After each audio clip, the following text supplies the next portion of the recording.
dia. Vamos sentar em nome dele. Graça e paz, igreja. Sejam bem-vindos à casa do Senhor. Eu espero que todos vocês estejam bem. Mas a gente sempre diz aqui, ou pelo menos de vez em quando, né? A gente diz assim, se não estiver bem, vai ficar. Nós acreditamos no poder transformador da palavra de Deus, do Evangelho de Cristo. Inclusive nós temos falado esses dias sobre este Evangelho. Este Evangelho, essa é uma expressão, né, que eu abracei, porque Cristo usa demais essa expressão, este Evangelho, para se referir ao verdadeiro Evangelho, e que vem confrontar qualquer tipo de outro Evangelho. Também uma expressão que o apóstolo Paulo usa, escrevendo à igreja Gálatas, ele vai dizer que ainda que nós mesmos, falando de apóstolos, discípulos, ou, segundo ele, ainda que um anjo do céu, olha que coisa forte, né? Venha, desça e vos anuncie um outro evangelho, seja esse anátema. O que é anátema? É maldito, é coisa amaldiçoada. Ele tem que ser rechaçado, ele não pode ser abraçado. E de lá para cá, o Espírito Santo tem trabalhado muito no meu coração. Eu tenho orado bastante isso, eu tenho procurado ler bastante sobre isso, aprender bastante sobre isso, e gostaria muito que você viesse comigo em mais uma mensagem sobre este evangelho. E hoje eu gostaria de estreitar aqui uma conversa com vocês, um bate-papo com vocês sobre este evangelho não está à venda. Vamos repetir, gente? Este evangelho não está à venda. Vamos orar, gente? Vamos, sentado mesmo?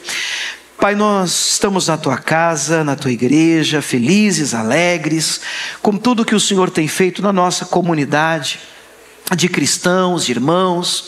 Somos gratos, meu Pai, porque nessa comunidade não tem se resumido, Deus, apenas a encontros aqui aos domingos, mas graças ao Senhor temos procurado compreender que somos sal da terra, somos luz deste mundo, meu Deus, e nós precisamos, no mundo aonde estamos, nós precisamos influenciar, nós precisamos ser instrumentos do Senhor nas tuas mãos, a fim de que outras pessoas sejam impactadas, influenciadas positivamente por este evangelho. Evangelho este, Deus, que nos alcançou, que nos transformou, que nos impactou, e de lá para cá, meu Deus, continua nos transformando, como temos aprendido, meu Deus, esse continua operando em nós o que aprendemos e chamamos de metanoia, uma mudança profunda em arrependimento, fruto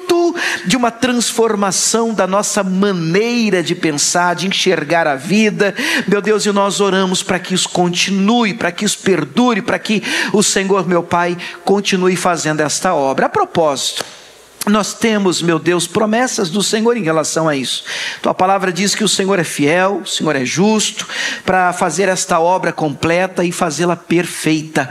Portanto, nós nos colocamos mais uma vez em tuas mãos e oramos juntos. Você pode orar comigo dizendo: Pai, fala comigo através da tua palavra, alcança o meu coração que já está aberto e a minha mente que já está desarmada, sedenta, faminta por ouvir a tua voz. Fala comigo em nome de Jesus.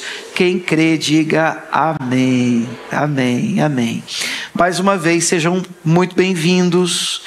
Eu gostaria de fazer uma primeira leitura do texto com vocês. O texto é de Atos, capítulo 8. Eu vou ler bastante, do verso 1, talvez 24 versículos, nós vamos dar aqui uma primeira lida. Mas depois a gente vai espremer isso melhor.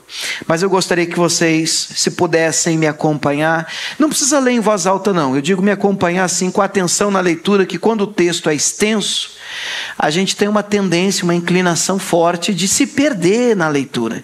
Então eu gostaria da sua atenção. Diz assim a palavra de Deus: e também Saulo consentiu na morte dele. O capítulo 8 começa assim. Nós sabemos que no original não tem essa divisão de capítulos na Bíblia. Então a gente precisaria da informação do capítulo 7, para entender essa primeira frase. Primeira frase é: Saulo consentiu na morte dele. Na morte de quem? Na morte de Estevão. Você deve se lembrar que Estevão foi morto a pedrada e Saulo consentiu. Saulo, ele estava inclusive ali depositando as vestes, as turmas depositando as vestes de Estevão aos pés de Saulo. Então já deu para a gente entender que neste momento do texto, Saulo ainda não é o grande apóstolo Paulo. Ele vai se converter no capítulo 9, que vem a seguir. Então ele ainda é um ferrenho perseguidor da igreja. Então esse é o momento do texto. Então Saulo consentiu na morte dele, de Estevão. E fez-se naquele dia, por causa da morte de Estevão, uma grande perseguição contra a igreja que estava em Jerusalém. E todos foram dispersos pelas terras da Judéia e de Samaria. Grave isso. E de Samaria. Nós vamos precisar dessa informação, exceto os apóstolos. E uns varões piedosos foram enterrar Estevão e fizeram sobre ele grande pranto. E Saulo assolava a igreja, entrando pelas casas, arrastando homens e mulheres, e os encerrava na prisão. Mas os que andavam dispersos iam por toda a parte anunciando a palavra. Você vê que até na perseguição Deus vence. Porque por conta da perseguição o evangelho se esparramou. Porque se depender de nós, nosso bem-estar, e eu não sei se você enxerga assim como eu, é tão bom a gente viver em comunidade, é tão bom a gente estar com aqueles que creem como a gente crê, que pensam como a gente pensa, que se a gente não tomar cuidado, a gente acaba numa bolha, em bolhas gospel, bolhas evangélicas, e aí nós não influenciamos ninguém, nós não abraçamos ninguém, nós não conseguimos impactar as pessoas aí fora. Então, nesse sentido, essa perseguição foi até útil, porque eles foram espalhados e o evangelho acabou se esparramando, e eles, por onde iam, ainda que fugindo da perseguição, eles iam anunciando a palavra. E foi nesse contexto, vai ouvindo, que Filipe chega à cidade de Samaria. Grave isso. Agora o evangelho está chegando em Samaria. E lhes pregava Cristo. E as multidões unanimemente prestavam atenção ao que Filipe dizia, porque ouviam e viam os sinais que ele fazia, pois que os espíritos imundos saíam de muitos que os tinham, clamando em alta voz. Muitos paralíticos e coxos eram curados, glória a Deus, e havia grande alegria naquela cidade. Você pode dizer amém por isso? Que onde o evangelho chega, isso acontece. Que alegria, as pessoas estavam conhecendo o evangelho de Cristo. Mas ali ainda, em Samaria, havia ali um homem chamado Simão. Atenção, não confunda este com o nosso famoso Simão Pedro. Aqui, daqui a pouco, a gente vai ter o encontro de Simãos. Mas este Simão, este primeiro que o texto apresenta, não é o Pedro. Este Simão aqui, ele era uma espécie de feiticeiro, de mago, de mágico, lá em Samaria. O texto vai dizer que este Simão, anteriormente, ele exercera naquela cidade a arte mágica. Ele tinha iludido muita gente ali em Samaria, dizendo que ele era um grande personagem, que ele era alguém. O camarada se achava, ao qual todos atendiam, desde o mais pequeno até o maior, dizendo: esse é a grande virtude de Deus, esse é o grande poderoso de Deus. E o texto diz que atendiam-no a ele, porque já desde muito tempo os havia iludido com artes mágicas. Mas como crescem em Filipe, que lhes pregava acerca do reino de Deus e do nome de Jesus Cristo, se batizavam, tanto homens como mulheres. E olha que interessante, irmãos, e creu até o próprio Simão. Sendo batizado, ficou de contínuo com Filipe, vendo os sinais e as grandes maravilhas que se faziam, estava atônito. Estão acompanhando a história, imaginando comigo, criando o cenário? Este homem, mago, feiticeiro, fazia lá as artes mágicas dele. Agora ele se encontra com Filipe. Filipe está pregando o verdadeiro evangelho. E a turma começa a se converter, começa a se batizar. E esse Simão, mago, ele diz que crê e quer batizar também e batiza.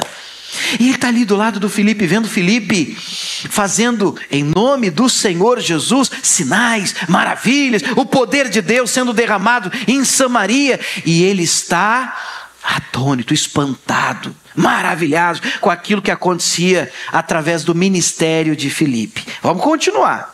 Os apóstolos, pois, que estavam lá em Jerusalém, ouvindo que Samaria recebera a palavra de Deus através de Filipe, enviaram para lá Pedro e João. Agora vai chegar o outro Simão.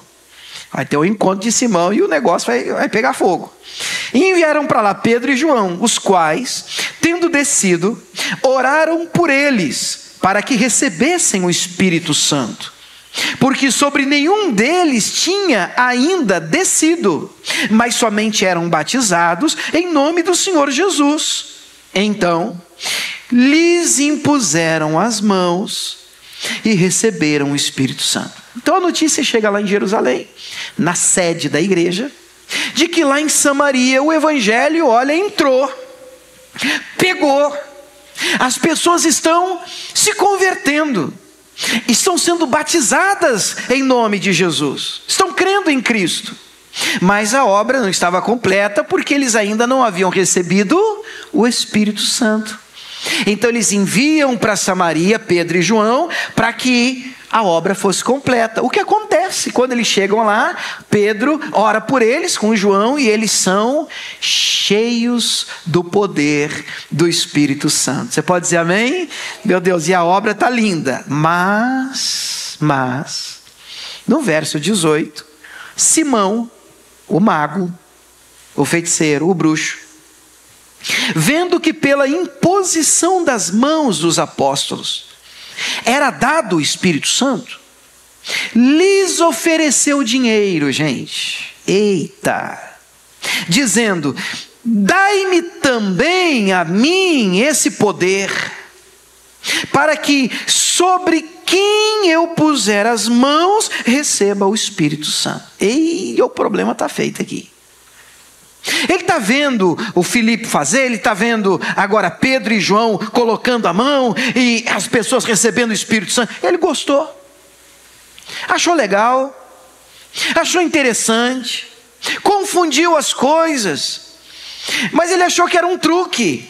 Ele achou que podia comprar o negócio. E ele disse: olha, quando vocês querem aí para me ensinar o paranauê do negócio aí, para eu pegar o esquema, quanto é para eu também quero.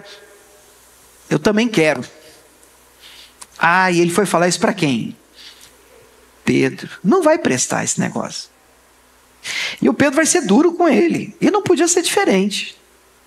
O Pedro vira para ele e diz assim, com toda a suavidade de Pedro: o teu dinheiro seja contigo para perdição, pois cuidaste que o dom de Deus se alcança por dinheiro. Tu não tens parte e nem sorte nesta palavra, porque o teu coração não é reto diante de Deus. Arrepende-te, pois, dessa tua iniquidade e ora a Deus, para que porventura te seja perdoado o pensamento do seu coração, porque eu vejo que está em fel de amargura e laste iniquidade. A paulada com força na moleira do Simãozinho mágico. E então o Simão mago responde: orai vós por mim ao Senhor, para que nada do que disseste venha sobre mim. Amém, igreja? Bom, essa é a história de hoje. É a história, deixa eu contar rapidinho, só para a gente ter um contexto. É a história de um Simão, mago, que está acostumado com truque de mágica, magia, feitiçaria, e confunde as coisas. Acha que o evangelho tem a ver com truque. Acha que o evangelho tem a ver com o Shazam gospel, lembra? Tem a ver com abracadabra crente. Acha que dá para conciliar e misturar as coisas.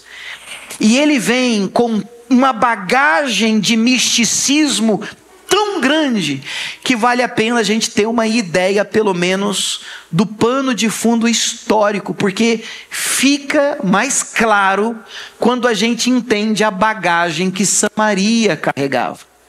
Bom, vocês devem lembrar que o primeiro rei de Israel foi Saul. Vem comigo, olha aqui para mim. Depois de Saul, quem foi o rei de Israel?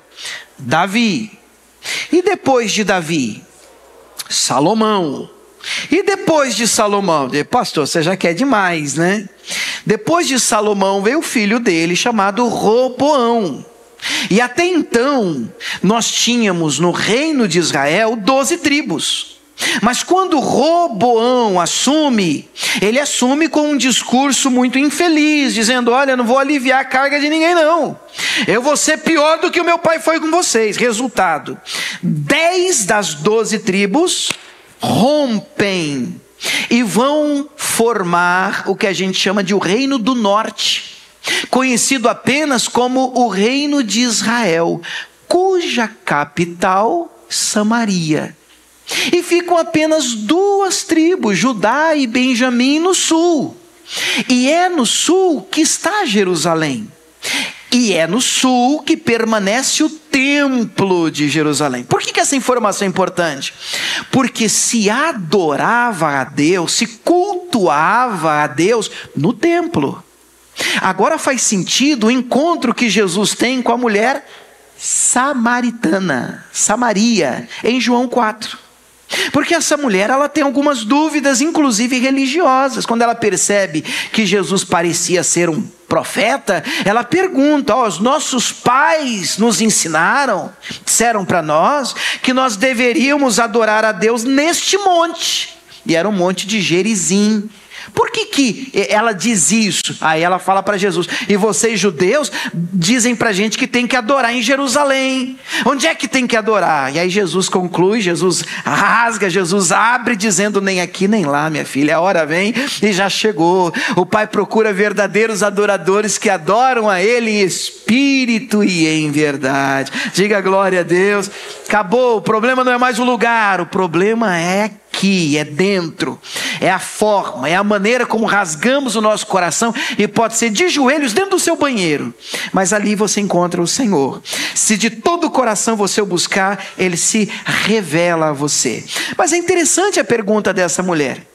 Ela é uma mulher de Samaria, ela é uma mulher samaritana. O texto já afirma lá mesmo em João 4 que os dois não se davam mais. Os do sul já não se davam com os do norte, porque os de Samaria agora eram tidos como uma raça misturada, porque foram invadidos primeiro. Houve uma mistura política, religiosa, cultural, e agora os do sul é que se consideravam judeus puro sangue. Vocês estão compreendendo? Quem está comigo diga amém. É importante esse pano de fundo, porque o evangelho agora está chegando aonde? Samaria. Os judeus não se davam com os samaritanos, mas o evangelho está chegando. Jesus mandou pregar, ir por todo mundo e pregar o evangelho a toda criatura, e prometeu com a descida do Espírito Santo, inclusive que eles deveriam ser enviados a Samaria, Galileia e até os confins da terra. O evangelho é para todo ser humano. Amém, igreja? O evangelho é para todo o ser humano. Nós temos que pregar para todas as pessoas. Temos que levar o verdadeiro evangelho para todo aquele que crê. Está disponível a todo aquele que crê e abraçar o evangelho. Glória a Deus por isso. Mas agora, através de Filipe, por causa da perseguição que a gente leu, o evangelho chega a Samaria. Mas encontra Samaria mergulhada em um misticismo, sincretismo, porque Roboão teve uma ideia quando dividiu o reino. Para as pessoas não descerem lá no sul para adorar a Deus no templo, ele criou ídolos no norte. Ele criou pontos e locais de adoração, de idolatria, dizendo: é aqui que agora vocês têm que adorar a Deus. E introduziu, e eu vou conceituar isso para você, o que a gente chama de, olhando para mim, sincretismo religioso e pragmatismo religioso. Pastor, bugou, vamos devagar, vamos entender essa terminologia. E eu, de propósito, uso essa figura porque para mim isso é um caldeirão de magia. Agora escute essa definição, porque eu gostaria que vocês aprendessem isso, antes da gente entrar mesmo no recado de Deus para nós hoje. Mas para mim é importante a gente entender o que é sincretismo religioso, porque isso é muito comum. É uma fusão, é uma combinação de elementos de diferentes tradições religiosas, resultando em uma prática ou crença que incorpora aspectos de ambas. Ou seja, é você pegar o caldeirão e jogar um pouquinho de cada coisa dentro. Como é que fulano crê, joga aqui. Como é que o outro crê, como é que é essa religião, joga aqui. E vai jogando tudo que é religião, mexe o trem e vai sair outro trem. Que o nome do trem que sai dessa mistura toda é sincretismo religioso. Mas isso é a ânsia de: eu não quero desagradar ninguém, eu quero abraçar todo mundo.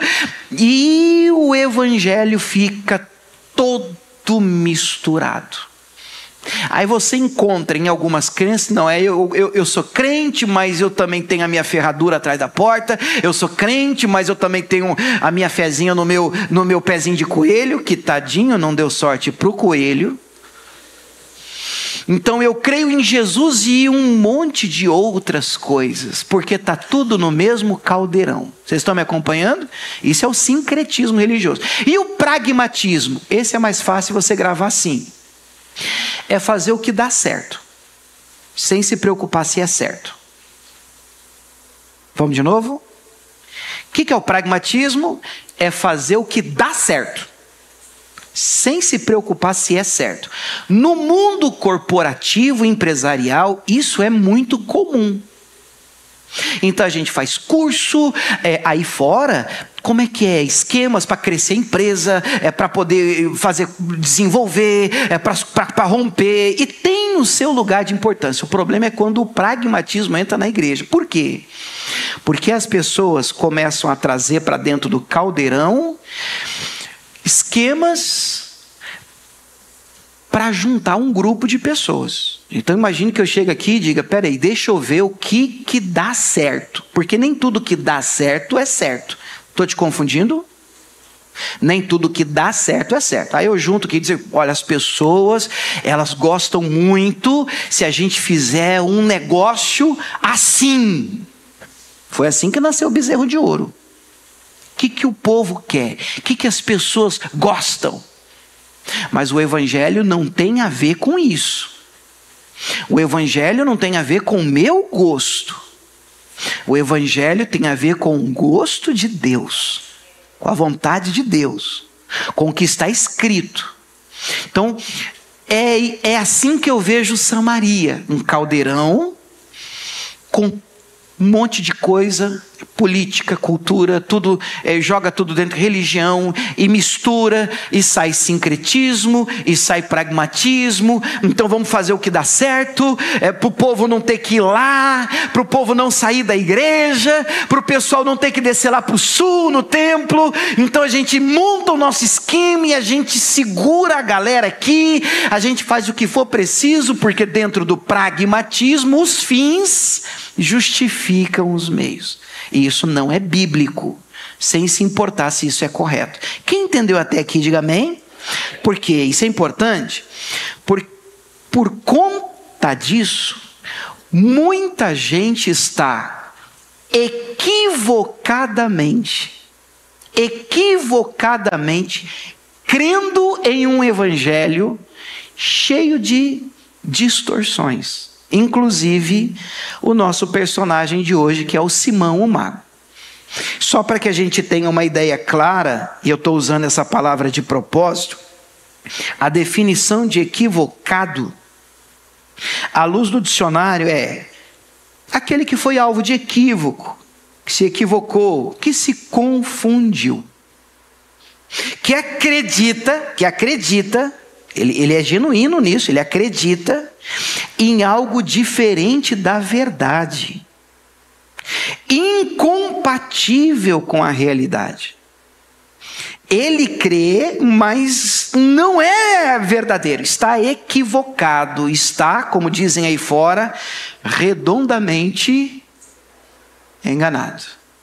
Bom, é nesse contexto que surge o personagem nosso, Simão, o mago. E eu quero apresentá-los para vocês. Esse texto nos diz que Simão era um homem de grande influência lá em Samaria. Aquele era o habitat natural dele, meu irmão, ali ele nadava de braços. Porque num contexto de sincretismo, de mistura, de um caldeirão de crenças e religiões e culturas diferentes, meu Deus, Simão ali era uma espécie de Deus. Ele era o feiticeiro, ele era o mago, ele era o cara, ele era um grande personagem e se achava como tal. Ele praticava magia, maravilhava o povo e o povo chegava a dizer, irmãos, esse homem é o poder de Deus. Porque as pessoas, elas não têm muita luz e entendimento. A princípio, tem muita gente que simplesmente por ver um sinal, uma maravilha, uma coisa diferente, atribui qualquer tipo de evento místico a Deus. E nem tudo que, alguém já diz assim, né, que reluz é ouro, né? Nem tudo que é sinal e vem do Espírito Santo é obra divina. Ora, ele era uma figura carismática, poderosa aos olhos do povo, mas quando Filipe chega, escute isso, e prega o verdadeiro evangelho, o evangelho de Cristo, irmão, o texto diz que Simão creu. Está escrito que ele creu. Ele acreditou. E diz mais, irmãos, o texto diz que ele foi batizado. Logo a gente pensa, então, calma. Porque não houve em Simão o que a gente aprendeu semana passada. Não sei se você estava aqui. Não houve metanoia. Não houve arrependimento genuíno, porque a palavra arrependimento, vocês lembram disso, igreja? Metanoia. Ele não teve uma mudança aqui. Ele olhou para o lado de fora e ele seguiu o fluxo, e eu até acredito que a princípio para ele dá para carregar tudo junto. Afinal de contas ele está acostumado ao caldeirão do sincretismo e do pragmatismo. Mas ele está equivocado. Até aqui quem entendeu, diga amém. Então agora eu vou pregar, amém, irmãos? Então eu quero falar hoje com vocês sobre o equívoco de Simão o mago. Eu hoje de manhã acordei até quase que para mudar esse título, eu ia colocar assim, cristãos equivocados. E eu separei aqui 5 pontos. E à medida em que eu for lendo, mostrando, apontando para você a luz do comportamento de Simão o mago, eu gostaria que a igreja, o pessoal que está em casa, fizesse uma autoavaliação de si mesmo. E à medida em que eu for pontuando o comportamento de Simão, eu gostaria que você pensasse, meu Deus, o evangelho, a minha conversão, ela é completa? Ou eu estou com Jesus e carrego ainda uma bagagem de Samaria? Vocês estão me entendendo? Estou falando, eu estou com Cristo, eu entendi, eu até creio, eu até gosto desse negócio da igreja, eu acho legal as canções, eu acho bacana o momento aí da palavra, eu até acho legal o ambiente, mas eu ainda carrego uma bagagem, ainda tem coisa no caldeirão, e aí nós precisamos hoje de uma decisão. Nós precisamos de abraçar o verdadeiro evangelho de Jesus. E eu separei 5 coisas que eu percebo no comportamento de Simão, e eu gostaria de, com a ajuda do Espírito Santo, confrontá-los em relação a isso. Amém, irmãos? Vamos lá? Número 1, eu olho para a história de Simão, e eu percebo o equívoco de Simão neste primeiro comportamento dele. A motivação do coração. É difícil falar de motivação de coração. Por quê? Porque só Deus sabe por que as pessoas fazem o que fazem. De novo, de verdade, só Deus é quem sabe por que as pessoas fazem o que fazem. O que está por detrás do comportamento das pessoas. Mas eu me atrevi a colocar esse aqui como número 1, por quê? Porque o comportamento denuncia o coração também. Cristo nos ensina que uma árvore ela é examinada pelos frutos que ela apresenta. Não foi assim que Jesus disse? Que nós deveríamos examinar, nós deveríamos julgar pelo fruto, nunca pelo dom, pelo talento, pelos truques, pela mágica, pelo misticismo. Olha só como canta, olha como prega, olha como ora. Tudo isso é legal, tudo isso é bacana, mas isso é dom, isso é talento, e isso não pode mensurar. Você não pode usar isso para medir a comunhão de alguém com Deus. Você precisa examinar o fruto. É pelo fruto que se conhece a árvore. E eu olho para Simão e olho para esse texto e eu percebo que me parece que a busca de Simão não é por uma proximidade com Deus. Me parece que ele não entendeu. Me parece que mesmo querendo crer ou dizendo crer e até se batizando, mas me parece que ele não entendeu. E olha só o texto que me leva a acreditar nisso. O verso 9 vai dizer que estava ali um certo homem chamado Simão, e agora eu destaco, né? Estou sublinhando algumas frases que eu gostaria que você marcasse também. Anteriormente ele já vivia ali na arte mágica, ele tinha já iludido, então ele sabia que ele estava enganando as pessoas com truques de magia. Ele tem essa consciência. E o texto diz que ele dizia ainda ser uma grande personagem, uma pessoa... Não, eu sou importante, eu sou poderoso. Mas isso até o evangelho chegar, até aí tudo bem. Eu fico pensando, você era assim, você carrega essa bagagem. Mas agora o evangelho chega a Samaria. Agora Filipe prega o evangelho. E lá no finalzinho, eu sublinhei aí para vocês, ó. O texto diz que ele crê, ele batiza, e ele fica vendo, acompanhando Filipe, e vendo os sinais e as grandes maravilhas que se faziam, e ele estava atônito. Me parece, na minha leitura, me parece que Simão está olhando, o mago, e está dizendo assim, rapaz, como é que esse cara faz isso? Rapaz, como que ele aprendeu esse negócio aí? E aqui, para mim, carrega aquela ideia de que eu preciso aprender esse negócio aí. Eu preciso fazer esse negócio que ele faz. Eu não posso ficar para trás desse negócio aí. Nossa, esse cara é poderoso. Esse cara é mais poderoso do que eu. E eu entendo de truque. Eu entendo de magia. Eu entendo aí de mágica. Mas esse camarada aí faz uns negócios aí que eu não consigo fazer. E ele está só tentando aprender. Ele está tentando entender como é que Filipe trabalha daquele jeito. Na verdade, ele está com a motivação errada no evangelho. O evangelho, eu não sei qual é a sua ideia quando você acorda domingo de manhã e diz assim, hoje tem culto. Vamos para a igreja. Eu não sei como é que é a sua ideia. A gente às vezes sobe para a casa de Deus e a gente pode vir fazer o certo, mas com a motivação equivocada. Vamos lá. Por quê? Porque tem que ir. Aí já vem assim, Rafa. Por quê? Porque é domingo. Aí lá vem a gente fazer o certo com a motivação errada. Tem gente que já diz, não, eu vou lá para a igreja porque, rapaz, o negócio eu estou passando, sabe, minha empresa está ruim, eu vou lá porque eu estou precisando de o Senhor estender a mão para melhorar as coisas lá na minha empresa. Quer dizer, eu vou lá porque eu quero alguma coisa de Deus, eu estou de olho no que Ele tem para me oferecer. Imagina a cena.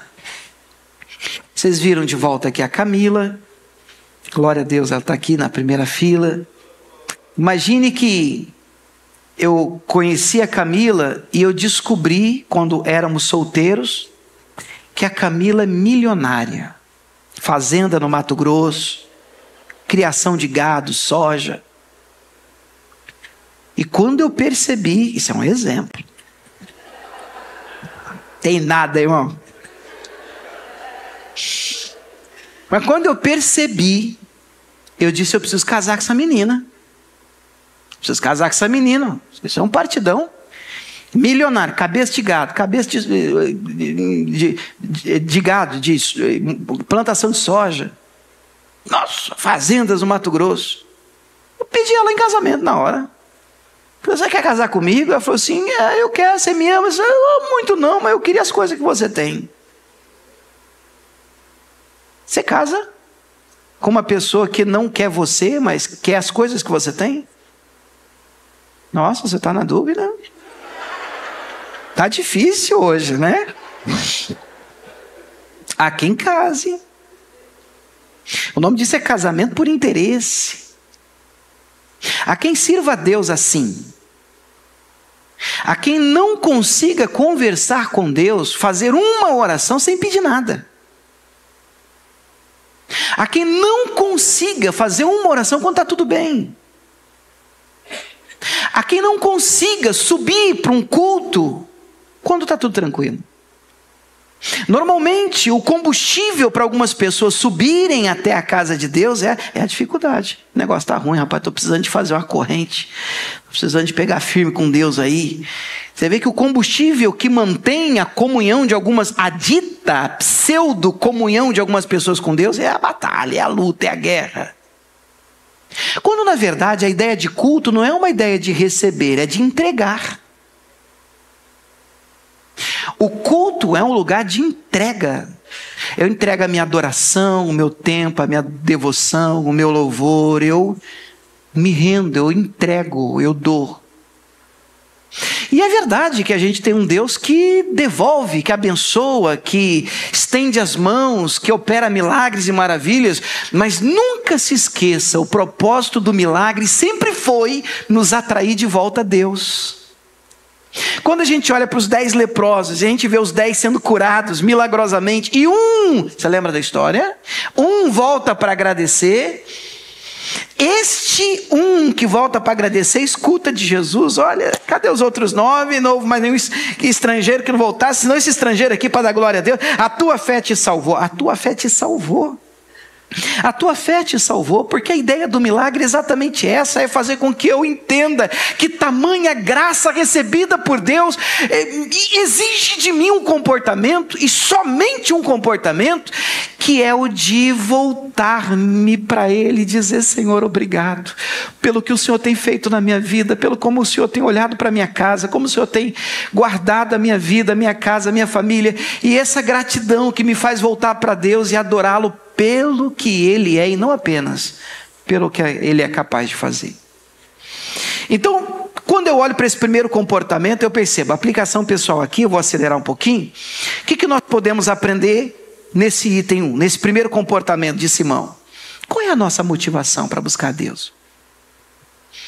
Nós buscamos a Cristo por quem Ele é, por aquilo que Ele fez na cruz, ou nós estamos de olho apenas no que Ele tem para a gente? O verdadeiro cristianismo começa com reconhecimento da nossa condição. Lá no fundo, Simão o mago se casou, o exemplo que eu dei com a Camila aqui, ele se casou com a fé, mas seu coração estava interessado apenas nas vantagens, na herança, no que ele podia crescer e conquistar. Amém? Vamos correr um pouquinho. Número 2. São 5, então vamos acelerar o passo. Número 2. Eu olho para a história de Simão. O que mais que eu aprendo com essa história? Para mim, talvez seja o ponto mais grave. Ele tem uma percepção muito equivocada do Espírito Santo, dos dons espirituais. Muito equivocada. Tão equivocada, irmãos, que ele vira para o Pedro e ele oferece dinheiro. E ele diz, não, quanto você quer por esse dom? Eu disse, rapaz, você não entendeu nada. Você não entendeu que não há como você comprar Deus, barganhar com Deus. E às vezes, irmãos, isso está entranhado dentro de nós. Às vezes isso é sutil. Não, Deus, se o Senhor fizer assim, eu dou tanto. Como assim? Como assim? Às vezes se utiliza isso como moeda de barganha. Hoje a gente vê isso no Evangelho de uma maneira tão forte. E às vezes já está tão escancarado mesmo, sabe, irmão? Você vai para a internet, já tem pseudo-profetas dizendo, e aí, faz o Pix, manda o comprovante para eu orar por você. Fala, caramba! Quanto é a oração? Já tem lugares onde você vai dizer assim, olha, os que contribuíram fiquem desse lado, os que não contribuíram fiquem deste aqui, porque agora nós vamos orar pelos que contribuíram. Você, onde que está esse negócio, irmão? Onde foi que se introduziu e se entrou no seio da igreja, onde, peraí, o negócio é eu que barganho, a gente é que com o nosso dinheiro a gente pode ter e barganhar com Deus. Não, e a Bíblia diz que Ele é dono do ouro e da prata. A gente precisa se lembrar que não há nada que eu tenha, você tenha, o que você pode oferecer a Deus, e Deus vai levantar do trono assim, igreja, ó, nossa, que proposta, você vai me dar isso mesmo? Irmão, não há nada que você tenha ou possa oferecer a Deus que deixe Deus, uau, Ele é dono de tudo, inclusive de você. Você pode dizer amém por isso? Eu percebo nesse segundo ponto que esse é o ponto principal do equívoco do mágico. E o texto vai dizer aqui, eu separei para vocês, que para ele o Espírito Santo era uma técnica. Para ele o Espírito Santo é uma fórmula mágica, é um produto que o dinheiro podia comprar. Para ele podia aprender. E eu fico, meu coração treme, porque eu sou pastor e eu sei que no mundo aí fora o coach é muito bem-vindo, porque isso aplicado, regras de crescimento empresarial, tem o seu lugar de importância, mas isso não pode estar no caldeirão do Evangelho. No Evangelho não pode ter essa mistura. Por quê? Porque o coach traz você como centro. Você é o cara, você pode, você consegue, você vai fazer, se você, é quase que você fala para Deus, ó Jesus, não precisa nem descer, porque eu sou o cara, eu vou resolver minha vida, eu mesmo, e você não é, irmãos. O Evangelho de Cristo é cristocêntrico. O que é isso? Jesus no centro, e não o ser humano, não acontece por mim, mas é apesar de mim. Deus faz, Jesus, olha, sua graça é derramada. Você pode dizer amém por isso? A graça de Deus, irmãos, é de graça, mas ela não é barata. Ela custou a vida de Cristo. Devemos rejeitar qualquer tentativa de transformar o sagrado em profano e o dom gratuito de Deus em uma mercadoria. Você pode dizer glória a Deus por isso? Número 3. Eu olho para o comportamento de Simão e eu também percebo mais um equívoco. E nós combinamos, à medida em que eu estou lendo, falando, comentando, eu quero que você vá avaliando o seu evangelho. Olha outro equívoco de Simão. A compreensão da ideia de ministério. Eu faço igreja já tem alguns anos. Bastante anos. Eu tinha 15 anos de idade, eu já morava na igreja. Eu já vi bastante coisa, irmão.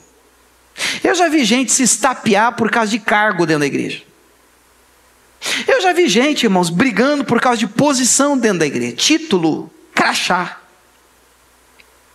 Gente dando um no outro por causa de concorrência. Oh, tomou meu lugar. Mas sempre com uma ideia muito equivocada de que cargo, liderança é status.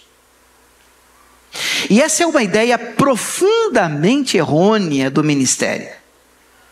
Porque o nosso Jesus vai ensinar que a quem muito é dado, mais será cobrado. Jesus vai dizer que aquele que quiser ser o primeiro, o último seja o último. A ideia de ministério bíblico à luz de Cristo, do Evangelho, é a ideia de serviço.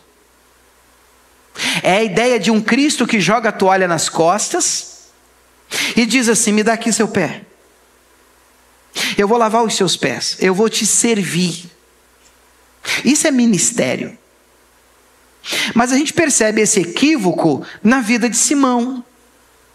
Porque o pedido que ele faz para Pedro, e eu sublinhei a frase, ele diz assim: me dá aí também esse poder.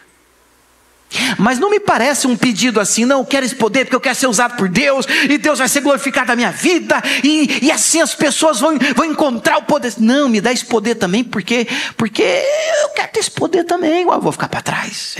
Vocês têm o poder, eu quero ter o poder. Como é que faz para ter o poder? Porque afinal de contas, eu estou na crista da onda, não posso perder.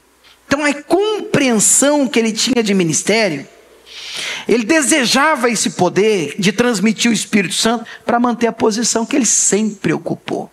Ele está acostumado a ser o cara de destaque em Samaria. Ele está acostumado a ser o cara respeitado naquele lugar.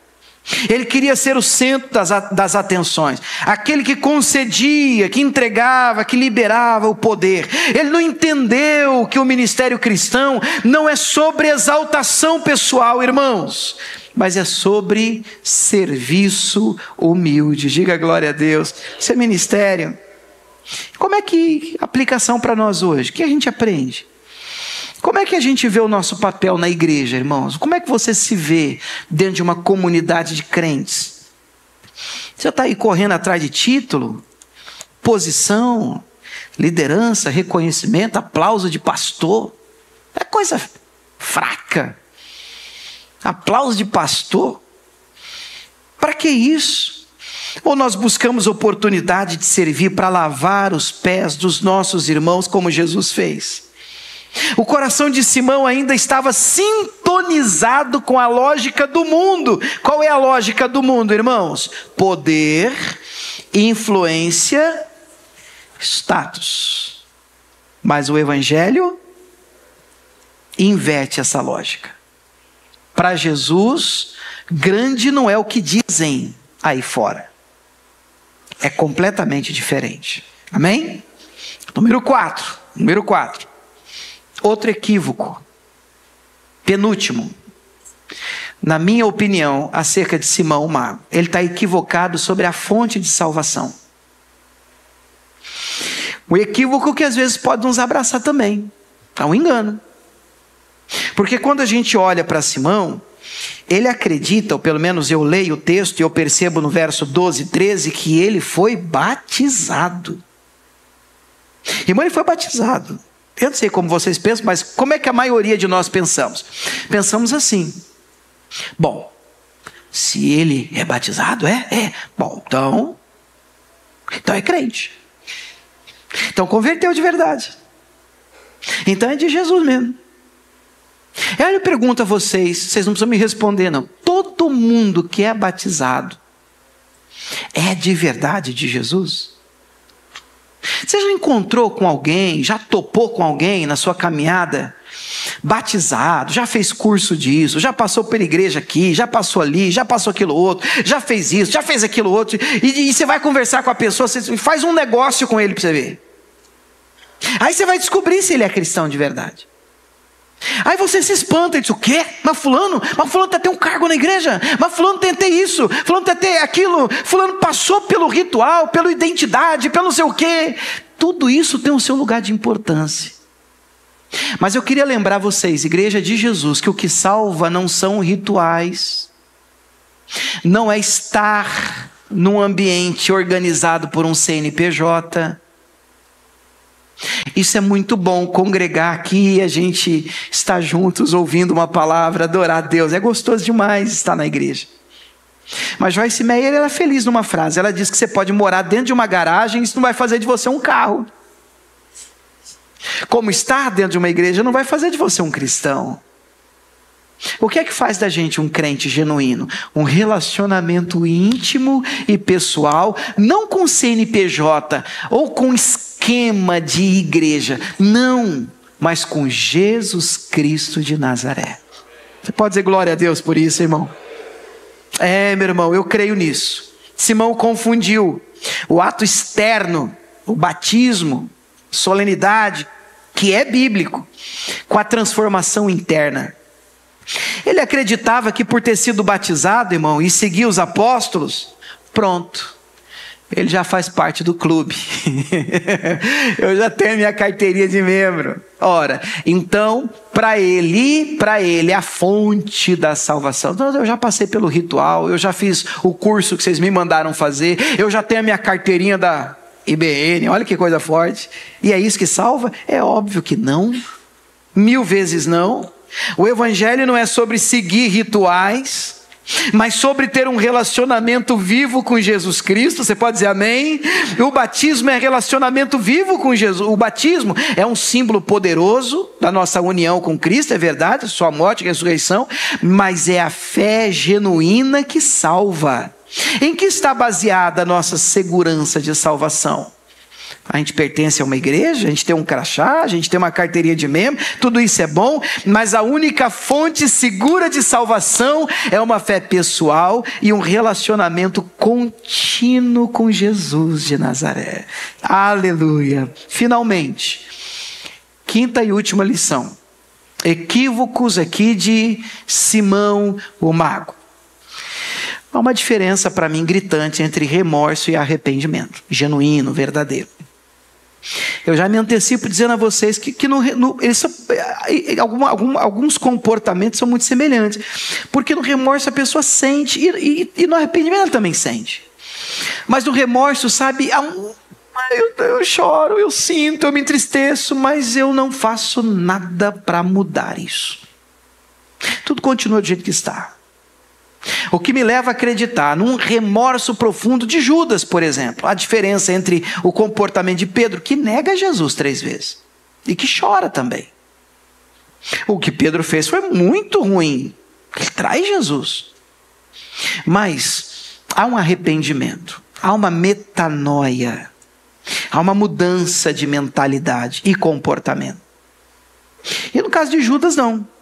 Eu olho para o Simão e eu percebo que quando ele é confrontado duramente por Pedro, e Pedro foi assim com os 2 pés, né, irmão? O Pedro deu na moleira dele. Como é que é? Dinheiro você está me oferecendo logo para o Pedro? Pedro comeu o rim dele. Você quer me oferecer dinheiro para eu te dar o Espírito Santo, o dom, o poder? Olha, mas o seu dinheiro seja contigo para a tua perdição. Mas você vai para o inferno com o seu dinheiro. Mas lavou a alma. E assustou ele mesmo, pôs assim, o terror mesmo no Simão. Só que o comportamento, depois de tamanha, na hora que ele é confrontado duramente pelo Pedro, eu olho para a resposta do Simão e eu fico pensando, que resposta mais estranha, porque ele diz assim, depois de tanta coisa que o Pedro fala para ele, o Simão responde assim, o mago, né? Orai por mim. Orar por quê? Porque eu estou arrependido, estou sentido, errei, dei bola fora. Não, ora aí porque para que nada disso que você falou aconteça na minha vida. Olha, me parece que ele está muito preocupado com o evangelho. Ele está preocupado, você jogou tanta praga em mim aí que... Ora por mim aí, porque eu não quero passar por isso. Você está dizendo que eu posso passar. E para mim aqui, esse é o grande ponto e o diferencial no comportamento de Simão Mago. Eu não vejo ele bater o joelho no chão e dizer assim, pelo amor de Deus, me perdoe. Gente, deixa eu te ensinar uma coisa, tem uma diferença entre perdão e desculpa. A palavra desculpa já fala muito. Eu te dou uma desculpa. Olha, desculpa porque eu cheguei atrasado, teve um acidente. A desculpa foi um acidente, foi um trânsito. Essa é a desculpa. No perdão não tem desculpa. Inclusive, o dia que você tiver que pedir perdão para alguém, nunca peça perdão assim, ó. Me perdoe, mas é que. Perdão não tem, mas é que. Mas é que é desculpa. Perdão é você abraçar a falta. Perdão é você abraçar a culpa e dizer, não tenho palavras e justificativa para ter agido como eu agi com você. Me perdoe. Eu estou errado. Eu abraço a ofensa, a culpa, o erro. Eu falhei com você. E me parece que era esse o comportamento que ele deveria ter tido aqui. Me perdoe. Entendi errado. Eu achei que eu podia continuar, sei lá, quem sabe o Espírito funciona igual o truque de mágica. Eu também compro alguns, eu consigo negociar algumas magias, eu consigo aprender alguns truques novos. E eu achei que isso ia caber no Evangelho. Eu disse assim, não, meu irmão, o Evangelho não é truque. O Evangelho não é magia. A resposta de Simão, no entanto, revela que ele ainda não tinha entendido nada, irmão. Ele não diz, eu pequei, ajude-me a me arrepender. Inclusive, a palavra que Pedro usa para ele é arrepende-te. Você sabe qual é a origem da palavra no grego? Metanoia. Muda a sua maneira de pensar, porque você está pensando errado sobre esse evangelho. Sobre Deus. Isso é medo de castigo, e não tristeza pelo pecado, é remorso, não é arrependimento. Como é que nós lidamos com os nossos erros e falhas? Porque nós todos falhamos. Falhamos? Todos nós erramos. Como é que nós encaramos os nossos pecados? Nós buscamos nos esconder, justificar, apenas nos livrar das consequências, ou a gente confessa, a gente se volta para Deus com o coração quebrantado, buscando uma mudança real, uma atitude diferente mesmo de comportamento. Bom, irmãos, eu concluo e eu quero orar por vocês. A história de Simão o Mágico é um alerta para a igreja de todos os tempos, não é só para nós, para todas as igrejas, a igreja de Cristo. Ela nos mostra, essa história, que é possível estar perto das coisas de Deus, testemunhar milagres, olha isso, ser batizado e ainda ter um coração cheio de fel, de amargura e laço de iniquidade. Olha só. O evangelho que Filipe pregou em Samaria e que nós pregamos hoje não é um truque de mágica, não é um caminho para o poder pessoal, não é um produto à venda. Você pode dizer glória a Deus por isso? Vamos aplaudir o nosso Deus.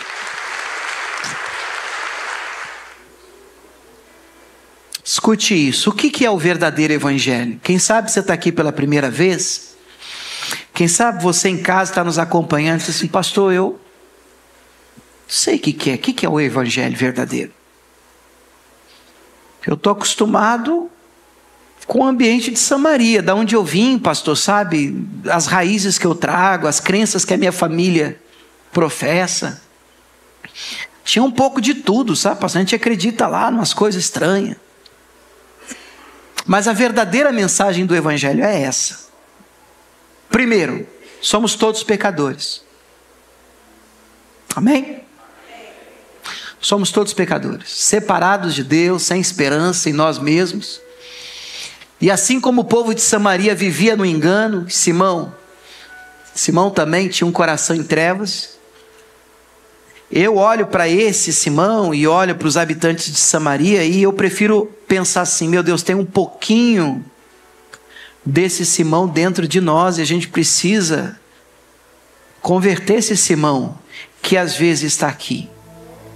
Difícil admitir isso, mas a gente tem que olhar e ouvir essa palavra dizendo, meu Deus, será que tem algo ainda que precisa ser transformado em mim?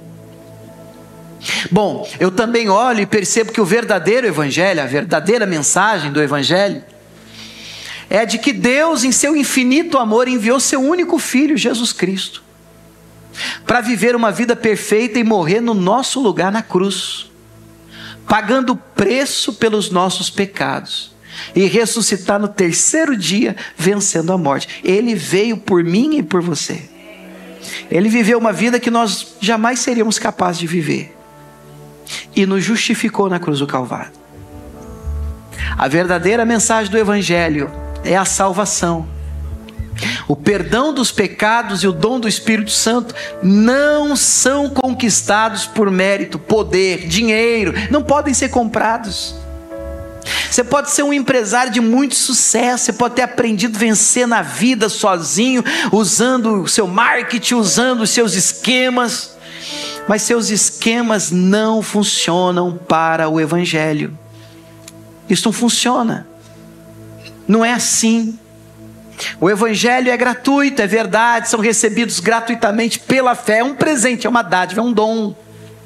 Um presente que Simão tentou comprar, mas que só pode ser recebido de coração humilde em arrependimento. O Espírito Santo gera em nós metanoia, que haja uma mudança na nossa maneira de pensar. E eu sei que é só o Espírito Santo para gerar isso em nós. Finito e carnal. Quem diria ele olhar para nós, né? Diante de um Deus imortal.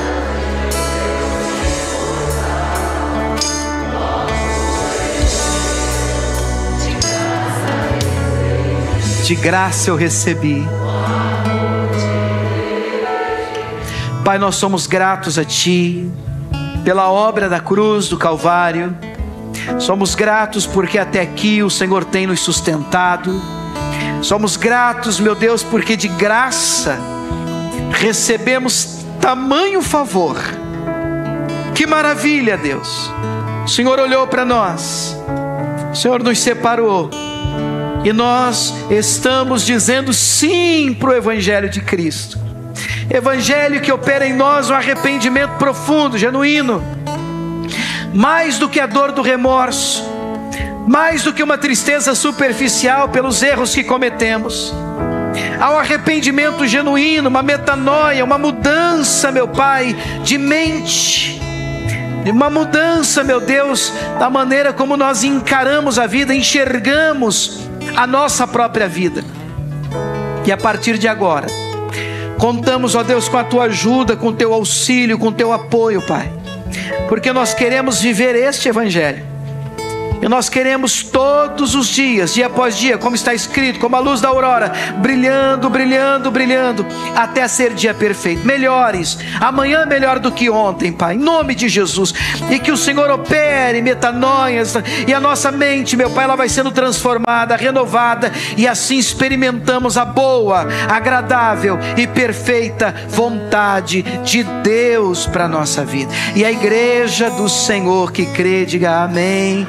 Levante as mãos. Que o amor do Pai, a graça do Filho Jesus de Nazaré, a doce comunhão e consolação do Espírito Santo de Deus esteja sobre você, meu irmão, esteja sobre você, minha irmã, esteja sobre toda a sua casa, toda a sua família, hoje e sempre.